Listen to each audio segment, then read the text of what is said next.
Welcome to this whistle-stop tour of some of the unique offerings here at the Museum of Freemasonry and Freemasons Hall. Here at the Museum of Freemasonry in the 3 Centuries Gallery, we like to start where the story began, with this fellow, the Goose and Gridiron. This is our pub sign. It's from the Goose and Gridiron Tavern, which you can find in St Paul's Churchyard in 1717. In the pub, we can find 4 London lodges. These lodges are groups of Freemasons, and they're still called lodges today. These London lodges have come together to elect a Grand Master to preside over the annual feast that they hold on St John's Day. This is the emergence of Grand Lodge.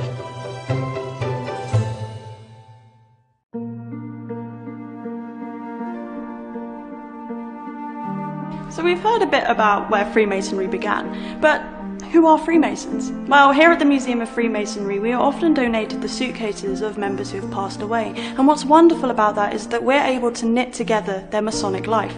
Here's a really great example. This belonged to Harold Miller. He was a surveyor, and he spent a lot of time travelling away from home.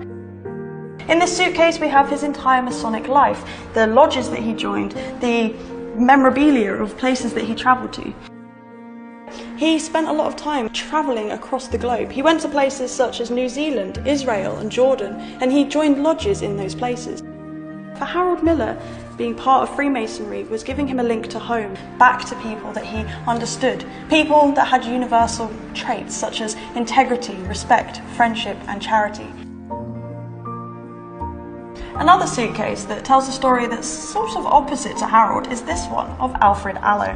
He actually came to this country as a refugee during the First World War, and in his 30s he decided that he wanted to become a Mason. This suitcase tells us his Masonic life. We have letters between him and his brothers, we have knowledge of what lodges he joined, we even have a set of tickets for a ladies' evening.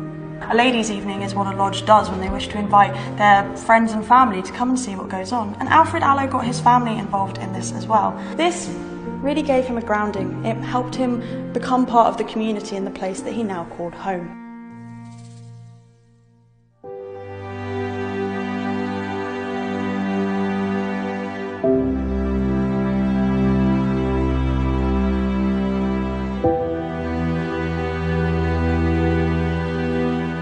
One of the best examples of the Masonic values of friendship and respect is Freemasons Hall itself. On the wall behind me you'll see a list of names. These names are the names of lodges and their respective numbers. These lodges gave money to help build the building we're currently standing in. Back in the 1920s, the Duke of Connaught, who was the then Grand Master, decided that the building the Freemasons were currently occupying wasn't up to scratch. He asked the Masons across the UK and some abroad if they would donate their funds and their time to building this building. He wanted the building to mean something, and so the Masonic Peace Memorial, or Freemasons Hall as it's commonly known, was created.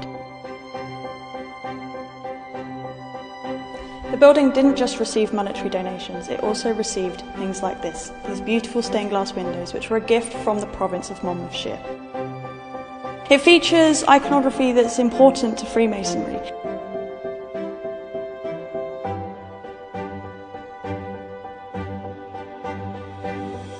This shrine was created by Walter Gilbert, and in the centre of the shrine is a scroll. This scroll holds the names of all the brothers of the United Grand Lodge of England who fell during the First World War, and it's those that this building is in honour of. On the shrine we have 4 figures that are important to Masonry. We have Moses, Joshua, King Solomon and St George. On top of the shrine are 4 figures that represent the 4 branches of the armed forces. Above it we have the stained glass window. Now this features the symbol of Freemasons Hall, the Hallstone Jewel. It's an angel, and at her centre she's holding a small model of the building itself.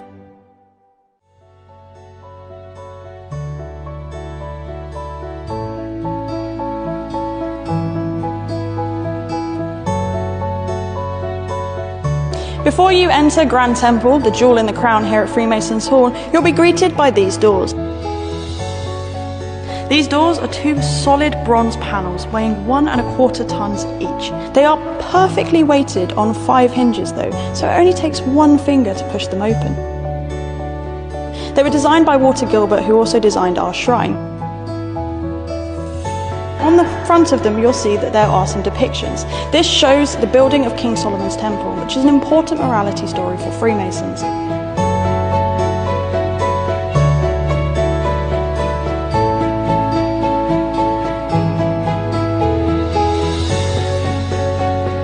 Finished in 1933, this amazing Art Deco masterpiece is the centre stage of Freemasonry.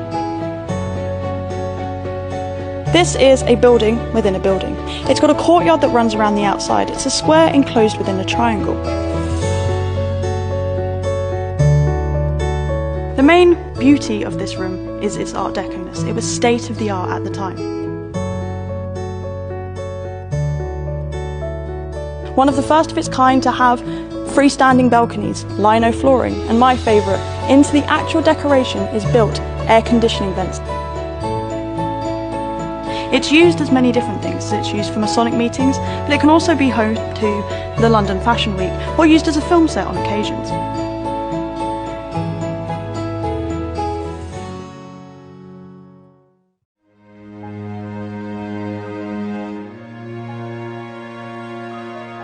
Everything that happens in Grand Lodge happens under the starry sky and the 15-foot coving of mosaic.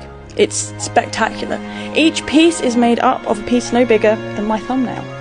30,000 of them. Installed by two Italian men in the 1920s, they lay on their back as they put in each of the single pieces. The coving itself features many depictions of symbols that are important to Freemasons. The north of the coving holds a depiction of Helios, the sun god, traversing the sky. Helios was, during the 1800s, seen as a symbol of enlightenment and education. In the south of the coving, you'll find a crest. This is the crest of the Duke of Connaught. He was the man who was the Grand Master at the time the building was built and helped to make the Million Memorial Fund. On either side of his crest is St. George fighting the dragon. On the west side we have a moon encased by a serpent eating its own tail. This is an old symbol. It's called an Ouroboros, and it's a symbol of wisdom, of eternity, of searching for wisdom in life. Just above where the Grand Master sits, you'll find a ladder depicted. This ladder is Jacob's ladder, and it's the journey to heaven. It's got three symbols on it: a cross, an anchor, and a flaming heart.